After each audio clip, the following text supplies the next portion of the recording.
ഇവര് ഇവിടെ അതിരാവിലെ പോയതാണ് മീൻ പിടിക്കാൻ. ഒരു കായൊക്കെ എടുത്തിട്ട് അതില് ഒരു ചാക്കില് കുറെ മീന് കിട്ടിയിട്ടുണ്ട് അവർക്ക്. ഇതുണ്ടോ?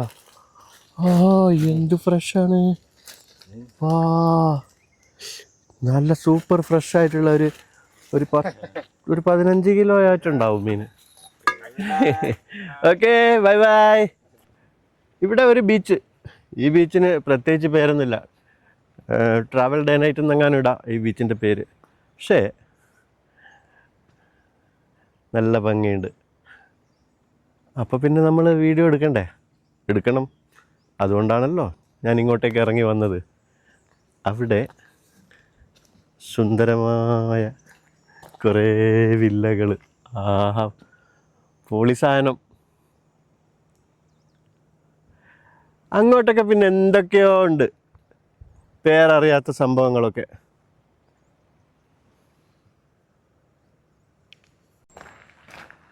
അവിടുന്ന് ഒരു ദേഹം ഇങ്ങോട്ടേക്ക് നടന്നു വരുന്നുണ്ട്. അദ്ദേഹം കുറേ സമയമായി ഈ ബീച്ചിൽ എന്തോ നഷ്ടപ്പെട്ടു പോയതുപോലെ നോക്കി നടക്കുന്നത്. അദ്ദേഹമാണ് ഇദ്ദേഹം. വലിയൊരു ആൽമണ്ടിൻ്റെ ട്രീ. ഇദ്ദേഹമാണ് അദ്ദേഹം. Khan Kulkarni. Property for sale. അത് പ്രൈവറ്റ് പ്രോപ്പർട്ടിയാണ്. അവളെ ഉള്ളിലേക്ക് കടത്തി വിട്ടില്ല. എവിടെയും ചെന്ന് ഇടിച്ച് കയറും, എന്നിട്ട് അവരെ പിടിച്ച് പുറത്താക്കും. ഇവിടെ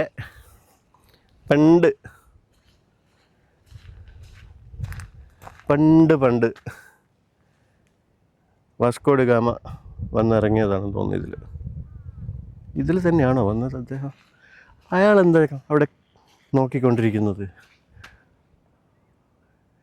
ഇവിടെ ലോക്കൽ ഫിഷർമാന് നല്ല ചാകരയായി. എപ്പോൾ എന്തെങ്കിലും കിട്ടാണ്ടിരിക്കൂല ഇതിലേക്ക് ഇറങ്ങി വന്നാൽ.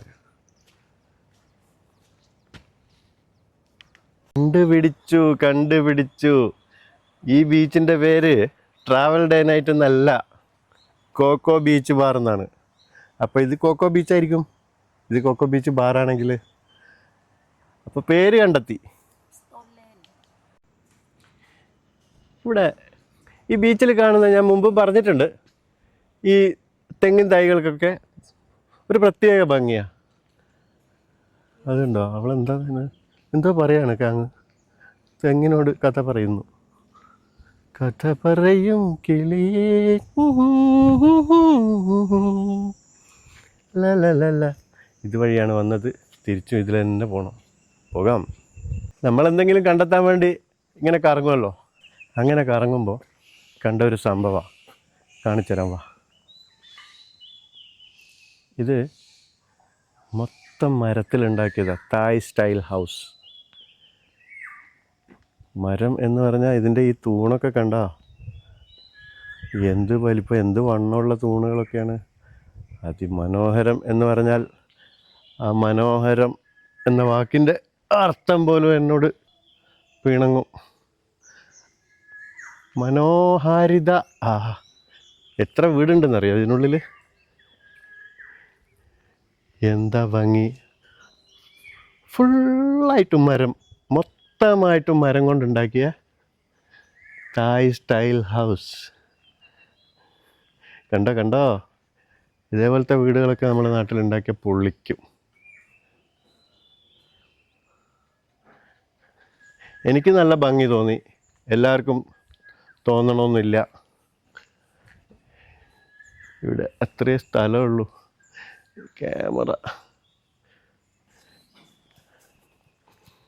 ഇതിൻ്റെ ഉള്ളിലേക്ക് പോകാനുള്ള ഒരു ഗേറ്റ് ഉണ്ട്. ഇതുണ്ടോ?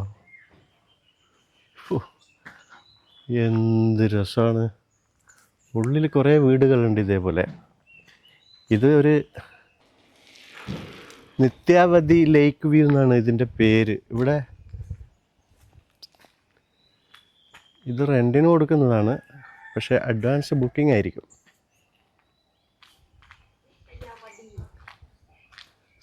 Super architect. എല്ലാം ഉണ്ടാക്കിയിരിക്കുന്നത് മൊത്തം മരം കൊണ്ടാണ്. ഇവിടെ ഒരു ഗേറ്റ് ഉണ്ട്. ഈ ഗേറ്റ് തുറക്കുക, നേരെ ആ ഏണിപ്പടി വഴി മുകളിലേക്ക് പോവുക. ഇതിൻ്റെ ഉള്ളിൽ ആരെയും കാണുന്നില്ല പെർമിഷൻ ചോദിക്കാൻ വേണ്ടി, അല്ലെങ്കിൽ ഞാൻ ഉള്ളിൽ കയറി പൊളിച്ചേനെ.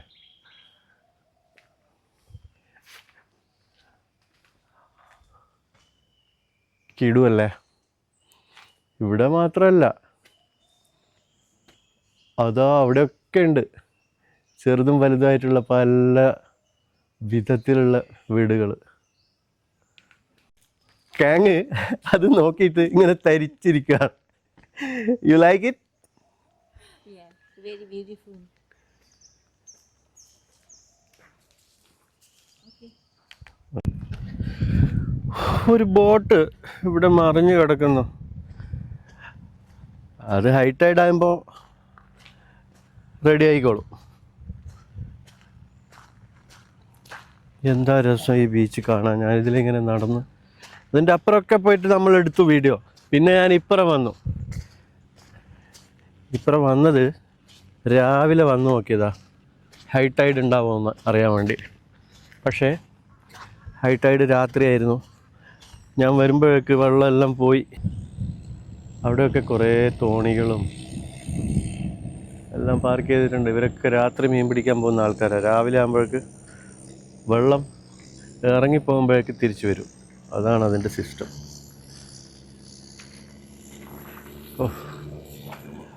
ഒരു രക്ഷയില്ലാത്ത വ്യൂ ആണ് ഇവിടുന്ന് ഞാൻ കണ്ടുകൊണ്ടിരിക്കുന്നത്.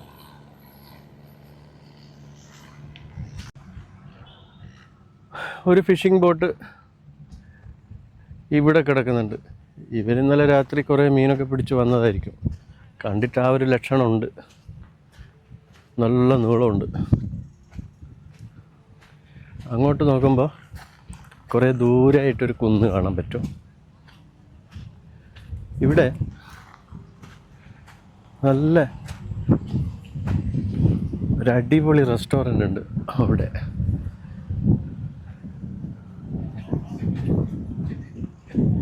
ഇവിടെ ഒരു കായൊക്കെ ഇരിക്കുന്നു. ഈ ബീച്ചൊക്കെ നമുക്ക് വിശദമായിട്ട് കാണണം, എന്നാലേ ഒരു സുഖമുള്ളൂ. ഇവിടെ ഒരു കടലിടുക്കുണ്ട്.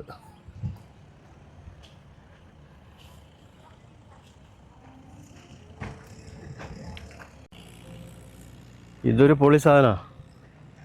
രണ്ടാൾക്ക് ഇരുന്നിട്ട് പോകാൻ പറ്റും. നല്ല സ്പീഡ് പോകാൻ പറ്റും ഇത് കടലിൽ. അപ്പുറം നിറയെ കുറേ തോണികളുണ്ട്. ഇതൊരു കടലിടുക്കാണ്. ഈ തോണികളെല്ലാം ഇവിടെ നിന്ന് നമ്മൾ സ്നോർക്കിളിങ്ങിന് കൊണ്ടുപോകും. പിന്നെ അപ്പുറത്ത് ചെറിയ 2 ഐലൻഡുകളുണ്ട്. ആ ഐലൻഡിൽ പോകാൻ പറ്റും. പിന്നെ വെറുതെ കടലിലൂടെ ഇങ്ങനെ പോകണമെങ്കിൽ പോകാൻ പറ്റും. മീൻ പിടിക്കാൻ പോകണമെങ്കിൽ പോകാം. പല ഉപയോഗങ്ങൾക്കുള്ള സംഭവങ്ങളാണ് ഇതൊക്കെ.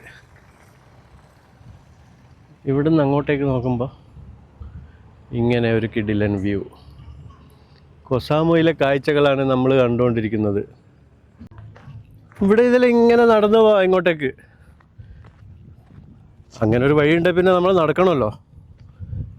ഇങ്ങോട്ടേക്ക് നോക്കുമ്പോൾ ഇതാണ് കടലിടുക്ക്. ഈ കടലിടുക്കിലൂടെ ഇപ്പോൾ ഇവിടെ വെള്ളമുണ്ട്. ബോട്ടുകൾക്കൊക്കെ പോവുകയും വരികയൊക്കെ ചെയ്യാം. ലോ ടൈഡും ഹൈ ടൈഡൊന്നും ഈ കടലിടുക്കിനെ ബാധിക്കുന്നില്ല. നല്ല ആഴമുണ്ട്. അത്യാവശ്യം ബോട്ടുകളൊക്കെ പോകാനുള്ള ആഴമുണ്ട്. ഞാൻ ഇതുവഴിയേ ഇങ്ങനെ വന്നപ്പോൾ കവിത വിരിയും, കഥ പറയും, പൂക്കൾ വിരിയും. ആ കടലിടുക്ക് ഇങ്ങനെ ഇവിടെ ഒരു യു പോലെയാണ് ഉള്ളത്. ഇതാണ് ഇതിൻ്റെ എൻ്റെ. ഇവിടം വരെ നടന്നു വരാൻ പറ്റുള്ളൂ. പക്ഷേ ഇവിടെയും ഇങ്ങനെ ഒരു പാലമുണ്ട്. ഇതിൻ്റെ മേലെ വന്നിട്ട് വേണമെങ്കിൽ ഫോട്ടോഷൂട്ടൊക്കെ ചെയ്യാം. അവിടം വരെ പോവാം. എന്നിട്ട് ഈ കടലിനെ, കരയെയും മലകളെയും ആ മലകളെ ചുംബിക്കുന്ന കടലിനെയും മലകളോട് എന്തൊക്കെയോ കഥയും പറഞ്ഞ് തിരിച്ചു വരുന്ന തിരമാലകളെയും ഒക്കെ ഇവിടെ നിന്ന് ഇങ്ങനെ കാണാൻ പറ്റും. ഈ തിരമാലകൾ കരയോട് വന്നിട്ട് എന്തായിരിക്കും പറയുന്നുണ്ടാവുക? എന്തോ സങ്കടമായിരിക്കും. ഞാൻ ഇങ്ങോട്ടേക്ക് വന്നത് ദോ അവിടെ നിന്നാണ്. ഇങ്ങനെ വന്ന് ഇതിലെ നടന്ന് ഇവിടെ എത്തി. ഇനി തിരിച്ചങ്ങോട്ടും പോകണം. ഈ ബീച്ചിൽ ഇതേപോലെയുള്ള കുറേ തെങ്ങുകളുണ്ട്. ചെറുതാ, പക്ഷേ എൻ്റെ മുകളിൽ നല്ലോണം കായ്ച്ചിട്ടുണ്ട്. ഇളനീര്, ആഹാ എന്താ രസം. ഇവിടെ ഒരു ഹമ്മക്ക്, ഇതിലിങ്ങനെ കിടക്കാം. അവിടെ ഒരാൾ ഇരിക്കുന്നുണ്ട്. ഇവിടെ കുറച്ചുകൂടെ വലിയൊരു തെങ്ങ്. ഇങ്ങനെ കാണുമ്പോൾ ഈ ബീച്ചിൻ്റെ സൗന്ദര്യം ഒരു 1:45-2 ഉണ്ട്. ടൂറിസ്റ്റുകൾ ഇവിടെ നിറയെ ഉണ്ട്. അവരൊക്കെ അവിടെ ഫോട്ടോഷൂട്ട്, വീഡിയോ ഷൂട്ട്. കുറേ പേര് ഇതാ അവിടെ കിടക്കുന്നു, ഇരിക്കുന്നു, കഞ്ഞി കുടിക്കുന്നു. പൂക്കളും പുഴകളും പൂങ്കിനാവിൻ ലഹരിയും ഭൂമി സുന്ദരം. ഇവിടെ കൊസമോയിൽ കാങ്ങിൻ്റെ അമ്മയുടെ ഒരു അനുജത്തിയുടെ വീടുണ്ട്. ഇപ്പോൾ അതിൽ മൂന്നാമത്തെ തലമുറ എങ്ങാനാണ് തോന്നുന്നു ഇപ്പോൾ താമസിക്കുന്നത്. ഞങ്ങൾ അവിടെ വന്നിരിക്കുകയാണ്. ഇപ്പം ഞാൻ ഈ വീഡിയോ എടുക്കാനുള്ള കാരണം, ഇത് ഒരു 130 വർഷം പഴക്കമുള്ളൊരു വീടാണ്. നല്ല രസമുണ്ട് കാണാൻ. അപ്പോൾ നമുക്കൊന്ന് കണ്ടു നോക്കാം അല്ലേ? വാ. ഇതിൻ്റെ ഉള്ളിലേക്ക് കയറി വരുമ്പോൾ മാവിൻ്റെ മരം തന്നെയാണ് ആദ്യം എൻ്റെ കണ്ണിൽ വന്നത്. മാങ്ങയും ഉണ്ടായിട്ടുണ്ട്. ഞാനതവിടെ ബൈക്ക് അവിടെ പാർക്ക് ചെയ്തിട്ടുണ്ട്. ഇതാണ് വീട്. ഇതിൻ്റെ ഉൾവശമൊക്കെ ഞാൻ കാണിക്കുന്നുണ്ട് കേട്ടോ. മരം കൊണ്ടുണ്ടാക്കിയതാണ് മൊത്തമായിട്ടും. എന്നിട്ട് നേരെ മുമ്പിൽ വന്നിരുന്ന് നോക്കുമ്പോൾ ഇങ്ങനെയാണ് കാണാൻ കഴിയുക.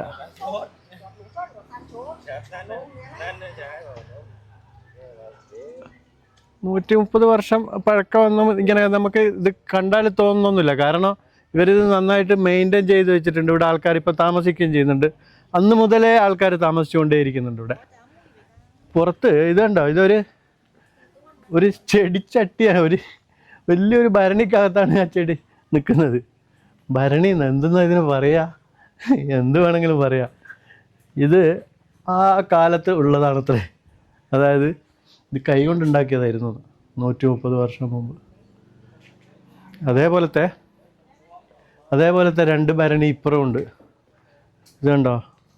ശോ, എന്ത് രസമാണ് നോക്കി കാണാൻ.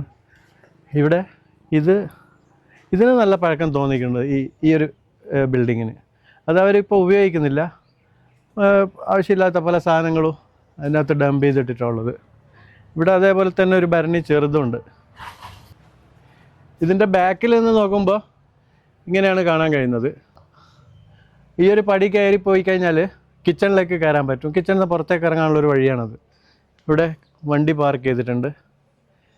ഇത് വലിയ കിച്ചണാണ്. ഇതാണ് കിച്ചൺ. ഈ കിച്ചൺ നിൽക്കുന്നത്, കിച്ചൻ്റെ അടിവശം ഇങ്ങനെ ഒഴിഞ്ഞു കിടക്കുകയാണ്. അവിടെ അവർ പല സാധനങ്ങളും സ്റ്റോക്ക് ചെയ്തിട്ടുണ്ട്. ഈ വീട്ടിൽ ഒരു 4 ബെഡ്റൂമും വലിയ ഒരു ഹാളും പിന്നെ ഒരു പ്രാർത്ഥിക്കാനുള്ള ഒരു മുറിയുമുണ്ട്. ഇത് പിന്നെ മെയിൻ്റനൻസ് ചെയ്യാത്തതുകൊണ്ട് ആ 130 വർഷം ശരിക്കും കാണിക്കുന്നുണ്ട്. പഴകി പൊട്ടിപ്പൊളിഞ്ഞ് നിൽക്കുകയാണ്. ഇതവർ ഉപയോഗിക്കുന്നില്ല. ഇവിടെ ചുറ്റും ഇതിങ്ങനെ കാടായിട്ട് കിടക്കുകയാണ് അപ്പുറത്തൊക്കെ. അപ്പോൾ മൊത്തത്തിൽ വീട് നോക്കുമ്പോൾ ഇങ്ങനെയാണ് നമുക്ക് കാണാൻ കഴിയുക. നല്ല രസമുണ്ട്.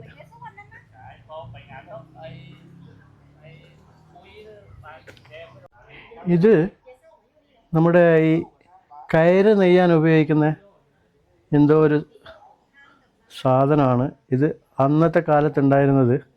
ഇപ്പോഴും ഇതുവരെ ഇവിടെ അതേപോലെ സൂക്ഷിച്ചിരിക്കുകയാണ്. ഒരു 4 എണ്ണം ഉണ്ട് അതേപോലെ. അന്ന് ഉണ്ടാക്കി വെച്ചിരുന്ന ആ കയറും ഇവരുടെ മുത്തശ്ശിയായിട്ട് ഉപയോഗിച്ചാണെന്ന് തോന്നുന്നു.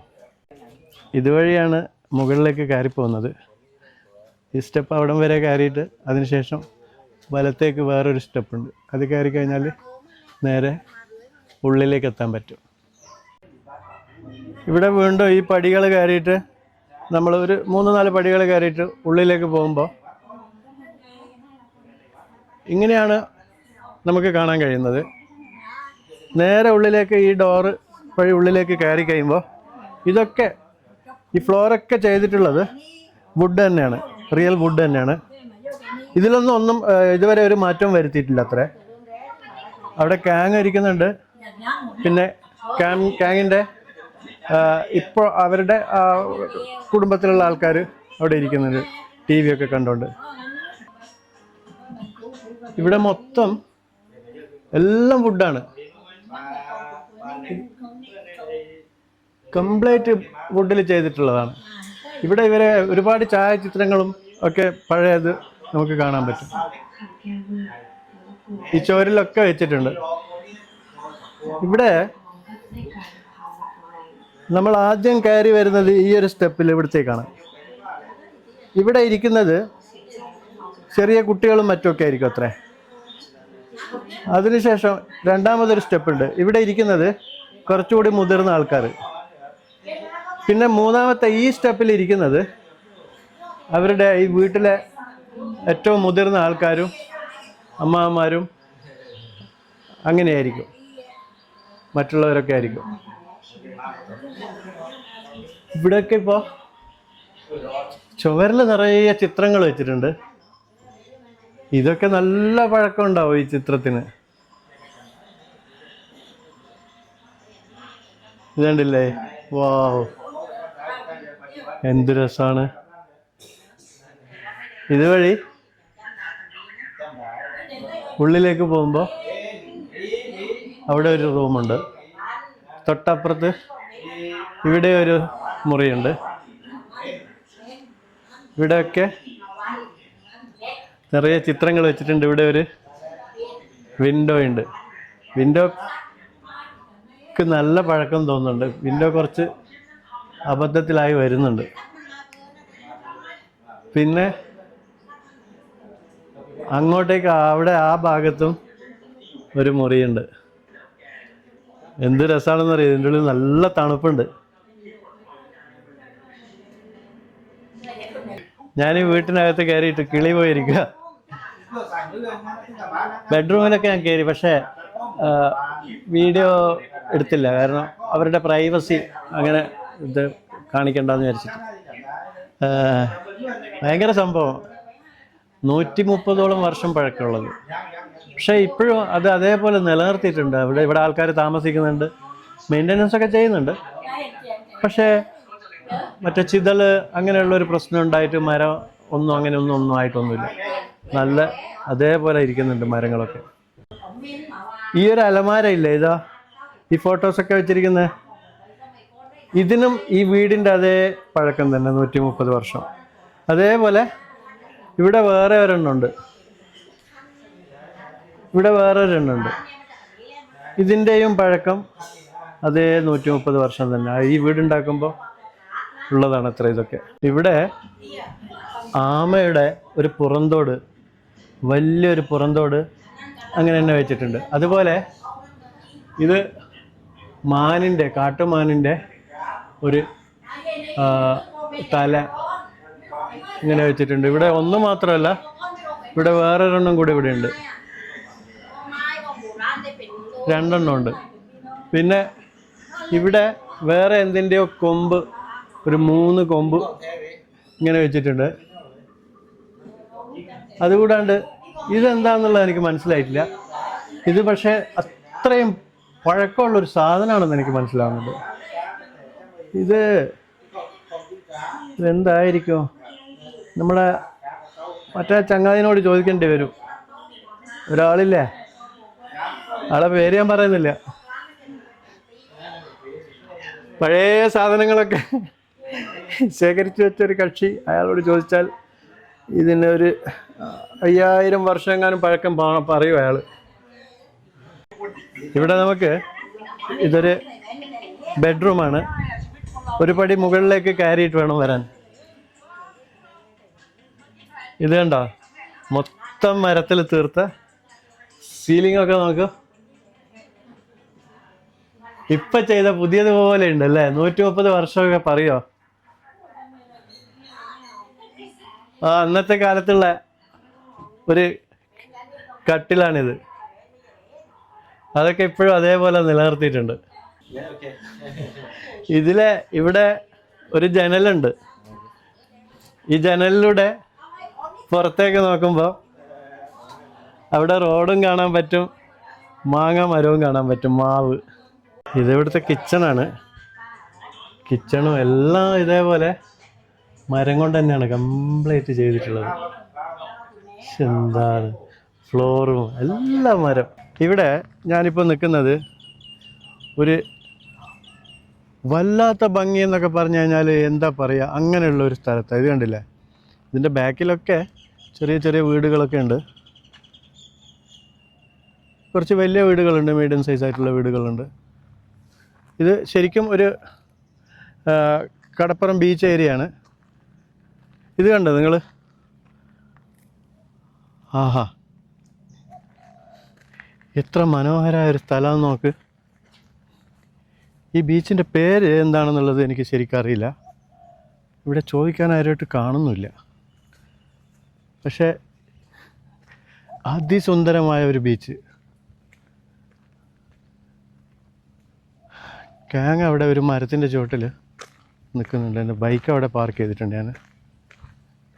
ഇവിടെ ഒരു വണ്ടി പാർക്ക് ചെയ്തത് കാണുന്നുണ്ട്. ഇപ്പോൾ നമുക്ക് ഏകദേശം എനിക്ക് തോന്നുന്നു 1 കിലോമീറ്ററോളം ഈ കടലിൽ ഇറങ്ങി നടക്കാൻ പറ്റും. കാരണം തീരെ വെള്ളമില്ല.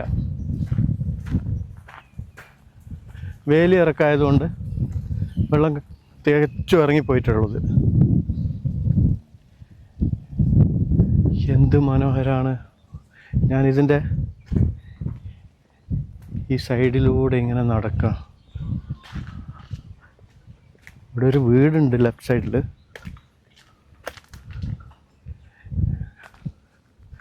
ഇവിടെ ഒരു വീടുണ്ട്. എന്ത് രസമായിരിക്കുമല്ലേ ഇവിടെ താമസിക്കാൻ. ഇത് റെൻറ്റിന് കൊടുക്കുന്ന വീടൊന്നുമല്ല, ഇവിടെയുള്ള ലോക്കൽസ് താമസിക്കുന്ന വീടാണ്. ഇവിടെ 2 കായൊക്കെ വെച്ചിട്ടുണ്ട്.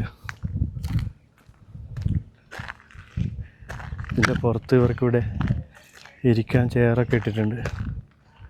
ആഹാ, എന്താ രസം ഇവിടുന്ന് നോക്കുമ്പോൾ. കണ്ടോ, എന്ത് രസമുള്ള ഫ്രെയിമോ അല്ലേ. ആഹാ, ഇത് നോക്ക്. എന്താ പറയുക ഇതിനെക്കുറിച്ച്, വാക്കുകളില്ല.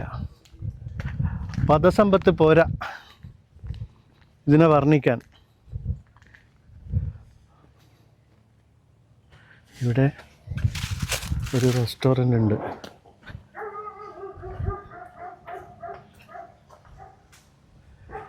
ഇങ്ങോട്ടേക്ക് വരുമ്പോൾ ഞാൻ കുറച്ച് എന്തായാലും നടക്കാൻ തീരുമാനിച്ചു. ഇങ്ങനെയുള്ള സ്ഥലങ്ങൾ കണ്ടുപിടിക്കുമ്പോൾ ഇതുണ്ടോ, ഇത് കടൽ. അപ്പോൾ വേലി ഏറ്റാവുമ്പോൾ ഇതെങ്ങനെയായിരിക്കും? ഈ മരമൊക്കെ കുറേ ഭാഗം കടലിലെ വെള്ളത്തിലായിരിക്കും. ഇവിടെ ആ ഭാഗത്ത് നിന്ന് ഇങ്ങോട്ടേക്ക് വെള്ളം ഒഴുകി വരുന്നുണ്ട്. ഇത് വന്ന് ചേരുന്നത് ഇങ്ങനെ ഒഴുകി ഒഴുകി ഇത് കടലിലേക്ക് പോകും.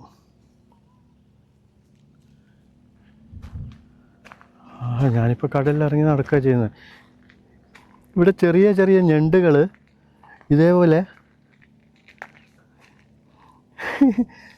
ഇതുണ്ടോ മാളം ഉണ്ടാക്കിയിരിക്കുക. എന്നിട്ട് അതിനകത്തേക്ക് എൻ്റെ ശബ്ദം കേട്ടപ്പോൾ എല്ലാം ഉള്ളിലേക്ക് പോയി. ഒരുപാടുണ്ട്, 1000കണക്കിനുണ്ടെന്ന് പറയാം.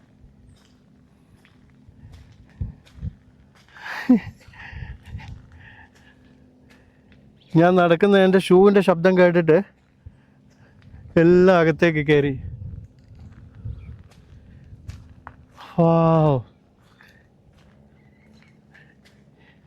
ഇവിടെ ഇപ്പം സമയം 3 മണിയായി ഞാൻ ഈ വീഡിയോ എടുക്കുമ്പോൾ. ഇതിനി ഒരു 5 മണി 6 മണിയാകുമ്പോൾ ഇവിടെ വേലിയേറ്റം തുടങ്ങിക്കഴിഞ്ഞാൽ പിന്നെ ഒരു രാത്രി 7-8 മണിയൊക്കെ ആകുമ്പോഴേക്ക് ഇത് മൊത്തം കടലായി മാറും. ഇപ്പോൾ ഞാനിതിലിങ്ങനെ സുഖസുന്ദരമായിട്ട് നടക്കുന്നുണ്ട്. ആ വെള്ളം വന്ന് ചേരുന്നത് ഇവിടെയാണ്. ഇതെന്താണ് ഇവിടെ നടന്നു പോകുന്നത്? ഇതുണ്ടോ? അതും എൻ്റെ ശബ്ദം കേട്ടപ്പോൾ നടത്തം നിർത്തി. ഇത്രയും സമയം നടന്നുകൊണ്ടിരുന്ന സാധനമാണ്. ഷെല്ല്.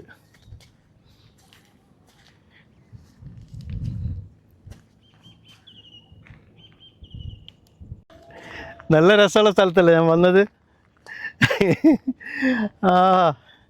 എനിക്ക് ഭയങ്കരമായിട്ട് ഇഷ്ടപ്പെട്ടു. അതോ കരയാ കാണുന്നത് അവിടെ. ഞാൻ കടലിൽ ഇറങ്ങിയാണ് നടക്കുന്നത്. ഇപ്പോൾ വെള്ളമില്ലല്ലോ, സുഖമായിട്ട് നടക്കാം. കടലിലൂടെ നടക്കാൻ പറ്റുമോ എന്ന് ചോദിച്ചു കഴിഞ്ഞാൽ യെസ് എന്ന് ഉത്തരം പറയാം. ഇപ്പം നടക്കുന്നത് കടലിലൂടെ, വെള്ളമില്ലാന്ന് മാത്രം. അങ്ങത് അവിടെ 1 കിലോമീറ്ററൊക്കെ 1.5 കിലോമീറ്റർ ദൂരം അപ്പുറമാണ് കടലുള്ളത്. ഇപ്പോൾ പോയതാ, രാവിലെ പോയതാ, ഇനി വരും രാത്രിയാകുമ്പോഴേക്ക്. സൂപ്പർ സ്ഥലം അല്ലേ കൊസാമോ ഐലൻഡ്. ഇതുപോലെ അങ്ങോട്ടൊക്കെ ഉണ്ട് നല്ല നല്ല ഭംഗിയുള്ള ഒരുപാട് ബീച്ചുകൾ. ഞാൻ പിന്നെ ബീച്ചുകൾ കൂടുതൽ കണ്ടിട്ട് ബോറടിപ്പിക്കണ്ട, കുറച്ചൊക്കെ കാണാം. വില്ലേജ് ഈ പ്രാവശ്യം കൊസാമോയിൽ വന്നിട്ട് കൂടുതലും ഞാൻ ശ്രമിച്ചത് വില്ലേജ് എക്സ്പ്ലോർ ചെയ്യാനാണ്. ഇനിയുണ്ട് നമുക്ക് പോകാൻ 1-2 ഐലൻഡ് ഇവിടെ, അതൊക്കെ പോവാം. ആദ്യം കൊസാമോയിൽ തീരട്ടെ. ഞാൻ ഇന്ന് കുറേ ദൂരം ഒരു സ്ഥലം വരെ പോയിട്ട് വന്നതാണ് വണ്ടി ഓടിച്ചിട്ട്. അതുകൊണ്ട് കുറച്ച് ടയർഡാണ്. എന്തായാലും ഞാനെങ്ങനെ അക്കരക്ക് പോവും? അയ്യോ, അതിലേ ചുറ്റി പോണോ? ഇവിടെ വെള്ളമാണല്ലോ. ഇത് കണ്ട അങ്ങോട്ടൊക്കെ എന്ത് ഭംഗിയാന്ന് നോക്ക്. സൂപ്പറല്ലേ?